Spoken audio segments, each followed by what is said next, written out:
자, 오늘은 마태복음 26장의 말씀을 통해서 유월절과 어린 양이라는 제목으로 주의 말씀을 증거하겠습니다. 여러분, 오늘 우리가 성찬식을 했는데 이 성찬에 대한 의미를 다시 한번 생각해 보는 귀한 시간이 되기를 바랍니다. 여러분, 성찬식은요, 우리가 마음대로 제정한 것이 아니라 예수님께서 우리에게 직접 주신 제정한 그 예식이에요. 그러니까 이 성찬식은 예수님으로부터 나온 예식이란 말이죠. 그러니까 우리에게는 세례를 받은 저와 여러분들에게는 매우 중요한 의미가 담겨 있어요. 그래서 성찬식은 예수님께서 십자가에 돌아가시기 전에 제자들과 함께 유월절 만찬 가운데 나오는 하나의 과정 속에서 나온 예식입니다. 여러분, 이걸 좀 기억해야 됩니다. 예수님께서 유월절 만찬 가운데, 그리고 예수님이 십자가에 돌아가시기 전에 마지막 때에 우리에게 가르쳐 주신 예식이에요. 그걸 조금 한 번 더 살펴볼게요. 여러분, 예수님께서 십자가에 돌아가시기 전에 예루살렘에 입성하는 사건을 기억하십니까? 그때 유대인들은 종려나무 가지를 막 흔들면서 예수님을 호산나 호산나 하며 또 찬양했습니다. 자, 그 날을 뭐라고 부르죠? 종려주일이라고 불러요. 그리고 그 주간을 뭐라고 부릅니까? 고난주간이라고 우리는 불러요. 그게 그들의 했던 역사의 모습입니다. 그리고 또 한 가지 질문할게요. 유대인들은 안식일을 언제 지킵니까?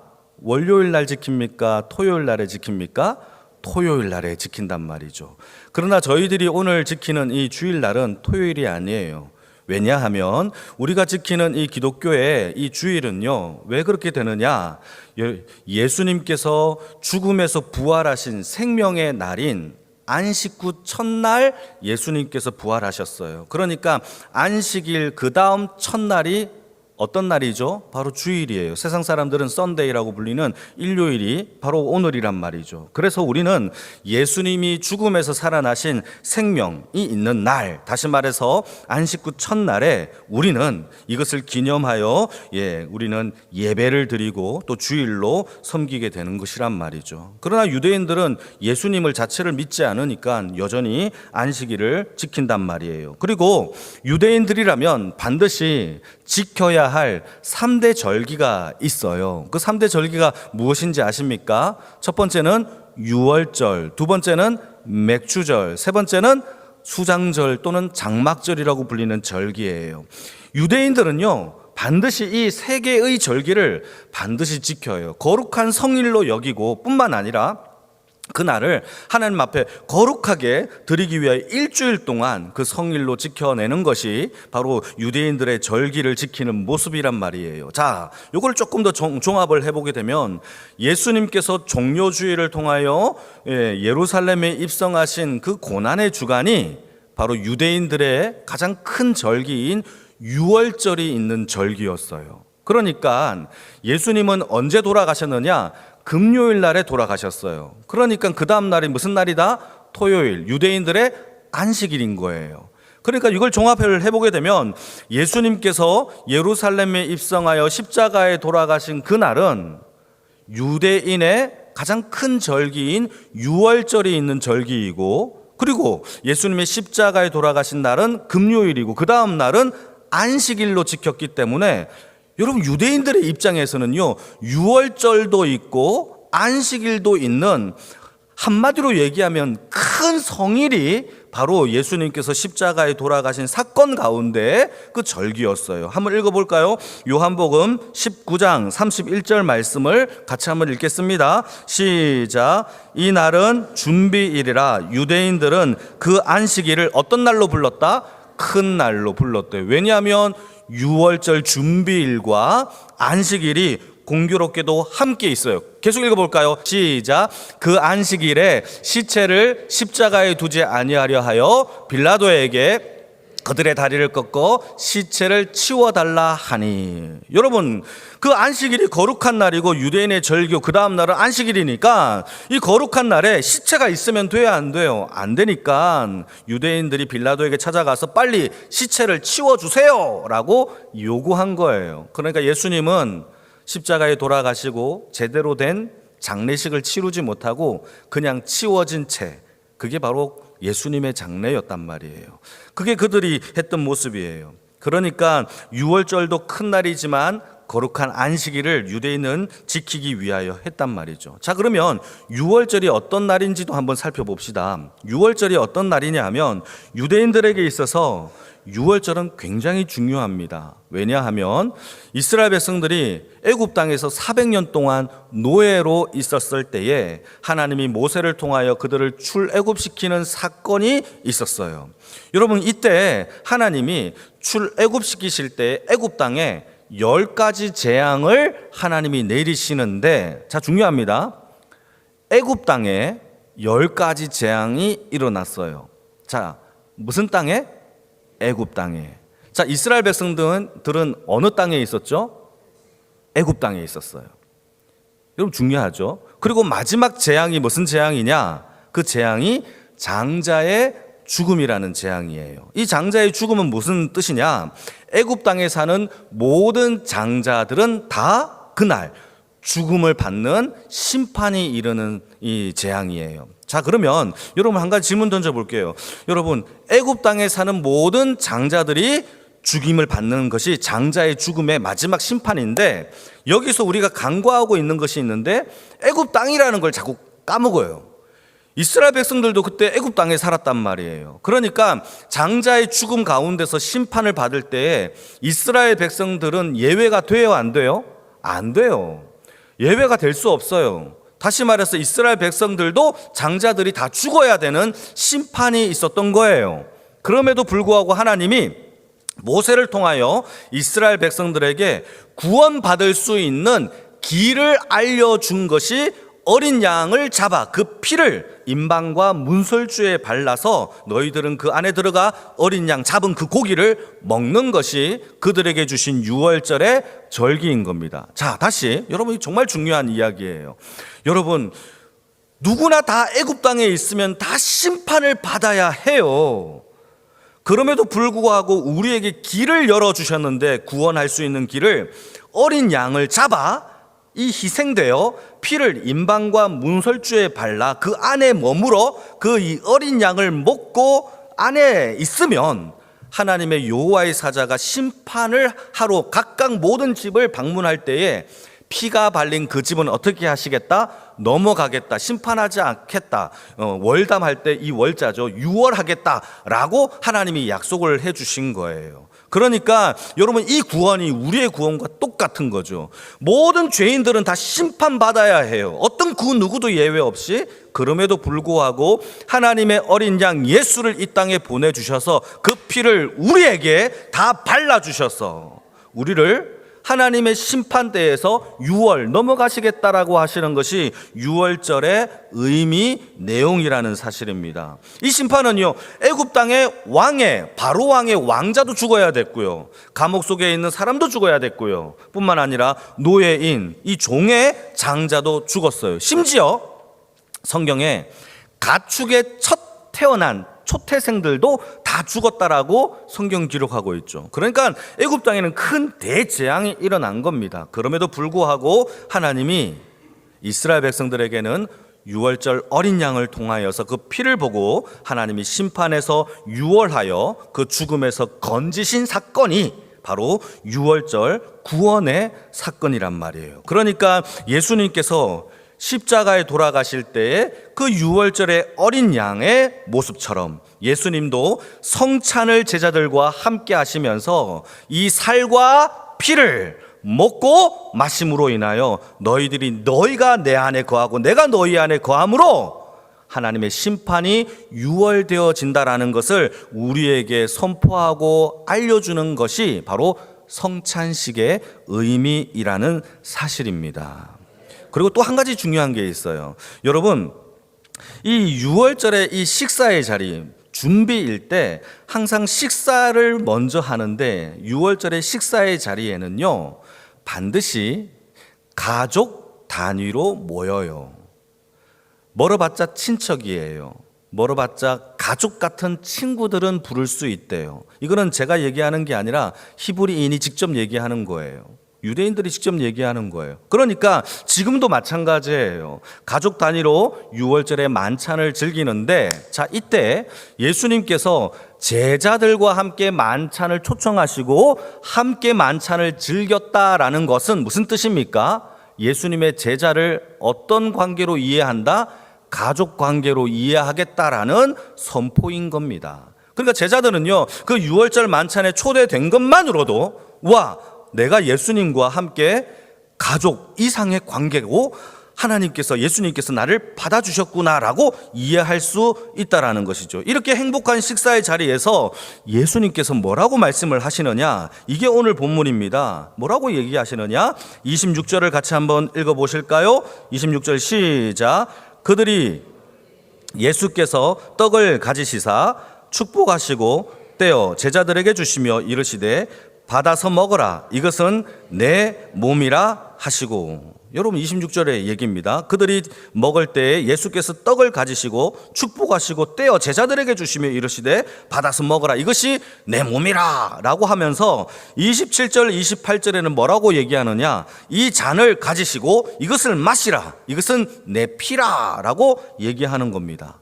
여러분, 잔과 떡을 통하여 살과 피를 먹고 마시라 라고 예수님께서 제자들에게 오늘 본문 가운데 얘기해요. 그런데 여러분, 이 말씀은요, 요한복음에 보게 되면 2년 전쯤에 이미 유대인들에게, 제자들에게 가르쳤던 메시지예요. 한번 읽어볼까요? 요한복음 6장 53절에서 55절까지인데요. 천천히 한번 읽어보겠습니다. 시작. 예수께서 이르시되 내가 진실로 진실로 너희에게 이르노니 인자의 살을 먹지 아니하고 인자의 피를 마시지 아니하면 너희 속에 생명이 없느니라. 내 살을 먹고 내 피를 마시는 자는 영생을 가졌고 마지막 날에 내가 그를 다시 살리리니 내 살은 참된 양식이요 내 피는 참된 음료로다. 아멘. 아멘입니까? 와, 우리는 대단한 믿음을 가졌어요. 이걸 아멘이라고 한단 말이죠. 여러분, 요한복음 6장에서 예수님께서 이 말씀을 하셨을 때에 유대인들은 과연 아멘 했을까요? 아멘을 못했어요. 심지어 이 말씀을 예수님께서 하심으로 인하여 많은 유대인 제자들이 예수님을 떠났어요. 이건 제 얘기가 아니라 성경의 얘기입니다. 6장 66절 말씀을 보게 되면 이렇게 되어 있습니다. 그때로부터 예수를 떠난 제자들이 많았다라고 기록하고 있죠. 왜냐하면 여러분, 유대인들은 사람의 살을 먹으면 살인자죠. 사람의 피를 먹으면 유대인의 율법 가운데 금기사항입니다. 반드시 죽여야 할 이 율법 가운데 금기사항이에요. 그러니까 살과 피를 먹으라고 예수님께서 말씀하신다라는 것은 이단이죠. 유대인들의 입장에서는 이단이에요. 와, 저거는 나쁜 종교다라고 얘기한단 말이에요. 그래서 그때로부터 예수를 떠난 사람들이 굉장히 많았다라고 성경은 기록하고 있습니다. 여러분, 이게 우리에게 조금 설명을 한번 해보게 되면 우리도 예수를 믿을 때 예수님 자체를 믿어야 돼요. 예수님이 하신 모든 것들을 믿으셔야 됩니다. 그런데 우리는 예수님이 하신 것 중에 내가 받아들일 것만 믿어요. 그럴 때 문제가 생기는 거예요. 이들처럼 자기가 이해되고 자기가 받아들일 수 있는 것만 믿고 따르니까 예수님께서 하시는 나와 맞지 않네? 라고 하는 걸림돌이 자꾸자꾸 생기는 거예요. 여러분, 우리도 그렇게 믿고 있지 않습니까? 받아들일 만한 예수를 믿고 있지는 않습니까? 여러분, 온전히 예수를 믿을 수 있는 믿음의 백성이 되기를 축복합니다. 우리는 오병이어에 5,000명을 먹였다라는 축복의 예수만 믿으려고 해요.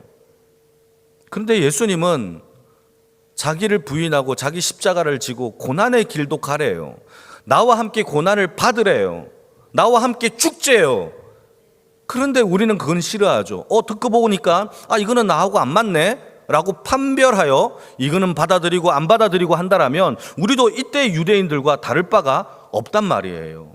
그들도 예수님이 좋아서 처음에는 다 쫓아다녔단 말이죠. 그런데 예수님의 살과 피에 대한 이야기를 하자 율법이 걸림돌이 되어 나는 그걸 못 믿겠어 라고 한단 말이에요. 우리는 무엇이 걸림돌이 됩니까? 내 자존심, 물질, 내 관계, 내 기분, 이게 걸림돌이 되어 나는 이건 못 믿겠다라고 할 수도 있단 말이에요. 사랑하는 성도 여러분, 우리도 마찬가지입니다. 여러분, 풍성한 예수를 믿는다면 고난의 예수도 우리가 동참할 수 있는 하나님의 믿음의 백성이 되어지기를 주님의 이름으로 축복합니다. 세상은 참 영웅을 참 좋아해요. 히어로, 영웅을 참 좋아하죠. 지금도 여러분 극장에 가면 영웅에 관한 영화가 얼마나 많이 쏟아집니까? 여러분 슈퍼맨 아십니까? 슈퍼맨 뭐 또 있죠. 배트맨 또 있죠. 스파이더맨 얼마나 멋있습니까? 그들은 초능력을 사용하여 약하고 아픈 자들을 막 이렇게 살려냅니다. 초능력을 통하여서 막 사람들은 그것에 열광하죠. 와 대단하다라고 얘기해요. 여러분 세상 사람들은요 영웅에 열광해요. 다시 세상 사람들은요 영웅에 열광해요. 그러나 이 세상을 진짜 구원하신 예수가 참된 영웅임에도 아무도 열광 안 해요. 뭡니까? 세상 사람들은요 망토를 두르고 날아다녀야 영웅이라고 생각해요. 손에서 거미줄이 나와야 영웅이라고 생각해요. 그러나 예수님은 그런 영웅이 아니죠. 자신을 희생하여 여러분 악당들을 물려쳐 잡아야 되는데 예수님은 악당들에 붙잡혀서 오히려 죽음을 당해요. 그러니까 세상 사람들이 얼마나 나약하고 허접하며 얼마나 믿지 못할 사람으로 여기겠습니까? 여러분 이게 지혜예요. 하나님이 저와 여러분들을 구원하신 참된 지혜는요 때려잡는 게 아니에요. 강함으로 억눌리는 게 아니에요. 여러분 우리가 낮은 곳에 가야 돼요. 여러분 예수님은요 높은 곳에 계시는 것이 아니라 가장 낮고 낮은 어쩌면 아무도 안 가려고 하는 냄새나는 곳에 예수님이 우리를 위하여 기다리고 계시는 줄 믿습니다. 그곳에 상을 차려 놓으시고 나와 함께 먹기를 원하고 계십니다. 그곳에서 조반에 고기를 구우시면서 베드로를 만났던 것처럼 저와 여러분들을 만나기 위하여 상을 차리시고 우리를 기다리고 계시는 곳은 높은 곳이 아니에요. 올라가는 곳이 아니에요. 내가 내려갈 수 있는 가장 낮고 낮은 곳에 예수님은 그곳에서 우리를 기다리고 계신다라는 사실을 믿으시기를 바랍니다. 그게 바로 십자가의 지혜예요. 여러분 십자가는요 여러분 참 특이해요. 세상 사람들은요 모든 것을 능히 이겨서 때려잡는 것으로 막 이렇게 악당들을 물리치는 것으로 하지만 예수님은 자신이 십자가에 죽으시면서 하나님의 참된 지혜가 무엇인지를 알려주셨어요. 여러분 낮은 곳으로 가고 자기가 희생되어져야만 이 땅에 교회가 세워지고 하나님의 백성과 하나님의 영광이 드러나는 줄 믿으시기를 축복합니다. 그게 바로 십자가의 사건이고 그 십자가의 사건을 기억하라고 우리에게 주신 것이 성찬식이에요. 그걸 기억해야 돼요. 언제까지? 주님 다시 오실 때까지 기억하래요. 그러니까 예수님이 우리에게 떡과 잔을 마시게 한 것은 이 떡을 많이 먹고 포도주를 많이 마시면서 배부르게 하기 위하여 주신 게 아니에요. 떡과 잔을 마시면서 우리도 예수님처럼 풍성한 예수를 믿느냐? 고난의 예수에게도 참여해라.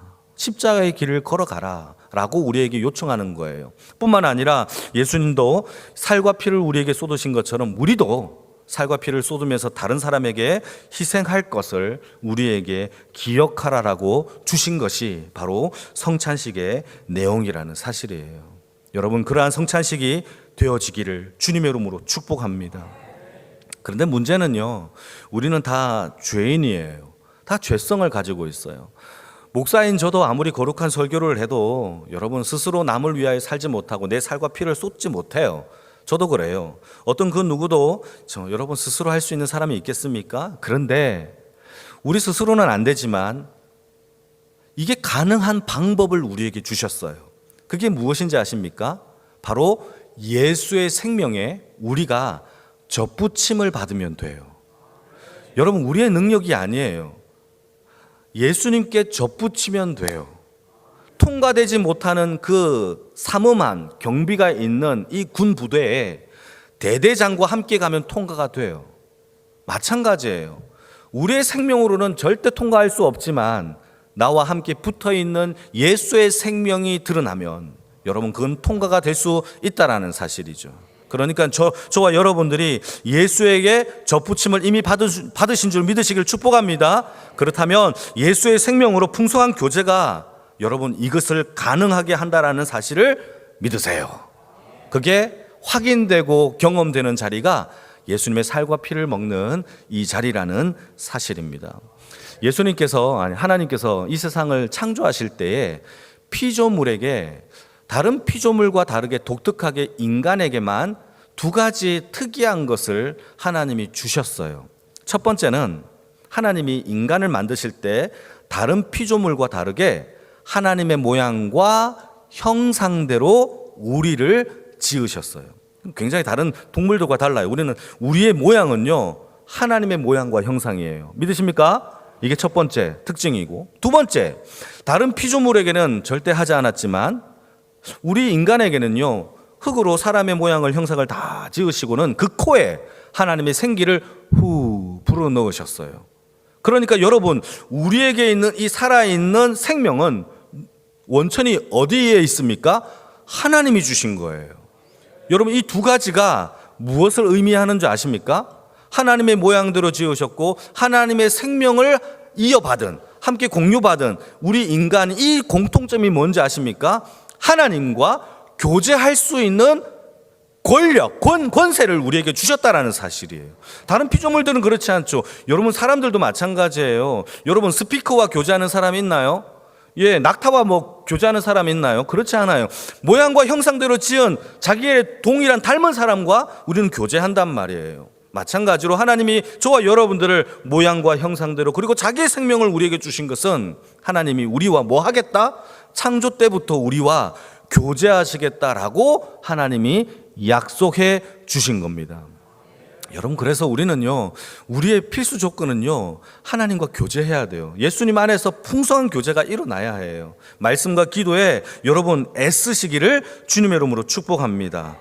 그래서 예수님께서 뭐라고 얘기하시느냐, 요한복음 6장 56절 말씀에 이렇게 말씀을 하십니다. 내 살을 먹고 내 피를 마시는 자는 내 안에 거하고 나도 그의 안에 거하겠다라고 약속해 주셨어요. 여러분, 잘 들어보세요. 살과 피를 먹고 마시는 자에게는 어떤 일이 벌어진다? 내가 너의 안에 거하고 너희가 내 안에 거한다라고 약속해 주셨어요. 이때 거한다라는 단어가 히브리 말로는 다바크라는 접착제라는 뜻이고요. 헬라 말로는요, 메노카고라는 붙어있다, 접붙였다 이런 뜻이에요. 여러분, 이 접붙였다라는 단어가 바로 여기에서 나오는 것이죠. 여러분, 예수님의 살과 피를 먹는 것이 어떤 의미냐?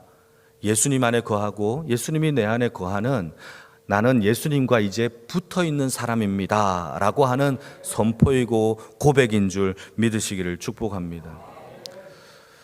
성도 여러분, 예수님과 풍성한 교제를 하십니까? 정말 중요해요. 예수님은 우리에게 이 상을 차려주셨어요. 이제 우리가 그 상에 함께 동참하고 함께 하는 것은 우리가 애써야 돼요. 물론 애쓴다고 구원을 받는 것은 아니겠지만 하나님이 우리에게 차려주신 이 하나님의 은혜에 우리가 동참하기를 주님의 이름으로 축복합니다. 참 놀랍지 않습니까? 이 성찬식을 우리에게 허락하여 주셨어요. 이 말이 무슨 뜻인지 아세요? 예수님께서 가족 단위로 초청되어지는 제자들을 성찬식에 초청하여서 내가 너를 이제는 남이 아니라 나와 같은 가족으로 받아들이겠다라는 것이 성찬식에 참여하여 함께 먹고 마신 것이라면 2000년이 지난 저와 여러분들에게 이 성찬식을 통하여 동일한 초청을 하고 계시는 거예요. 예수님은 저와 여러분들에게 이젠 너는 남이 아니야, 너는 죄인이 아니야, 내 피로 인하여 너는 내 가족이야, 나와 함께 된 자야 라고 우리에게 초청하고 있는 것이 바로 첫 번째 성찬식의 의미라는 사실임을 믿으시길 축복합니다. 두 번째는요, 이 성찬식이 살과 피를 먹으면서 이제는 내가 예수 안에, 예수가 내 안에 있는 왕성한 교제가 일어나야 돼요. 그래서 우리가 이 교제를 통하여서 나는 죄인이고 실패하지만 예수 안에서 우리의 생명 가운데 예수의 능력이 나타나는 거예요. 제가 여러분 예전에도 한번 우리 장로님의 과수원에 신방을 했던 적이 있었을 때 제가 큰 깨달음을 하나 얻었던 게 있었어요. 그때 한번 제가 얘기를 한 적이 있는데 제가 다시 한번 질문해 볼까요? 여러분께 지금도 알고 있는지 모르겠는데 제가 한번 질문 던져 볼게요. 여러분, 매실나무에 살구나무를 접붙였어요. 자, 그러면 이 살구가 접붙였을 때 이 살구나무에서 매실 열매가 맺을까요? 살구 열매가 맺을까요? 대단하시네요. 아주 기억하시네요. 혹시 매실이라고 생각하시는 분 계시지 않습니까? 저는 매실이라고 생각했어요. 그런데 생각을 해보니까 이 매실나무에 살구나무를 접붙이면 이 접붙인 곳에서 매실나무가 열매를 맺으면 굳이 접붙일 이유가 없잖아요. 어차피 그냥 놔둬도 매실 열매가 맺을 건데 살구나무를 접붙일 이유가 없는 거예요. 그러니까 여러분, 살구의 열매를 맺는 이유가 저한테는 너무나 큰 은혜가 되는 거예요. 왜냐하면 저와 여러분들을 예수에게 다 접붙여서 우리를 말살시키는 게 아니라 우리의 인격과 모든 상황과 여건들을 다 말살시켜서 예수대로 하겠다는 것이 아니라 우리를 다 살려서, 우리의 캐릭터를 다 살려서 하나님께서 우리 안에 예수의 생명으로 우리 안에 맺어지는 열매를 하나님께서 거두시겠다라는 뜻이잖아요. 저는 그게 너무 은혜가 돼요. 부족한 저를 통하여서 하나님이 기대하시는 저를 통한 열매가 있다라는 거. 그래서 예수에게 접붙여서 예수의 진액을 오늘도 먹고 산다는 거. 그것이 성도님들이 살아가야 할 진정한 예배 생활이 아닌가요? 그거죠.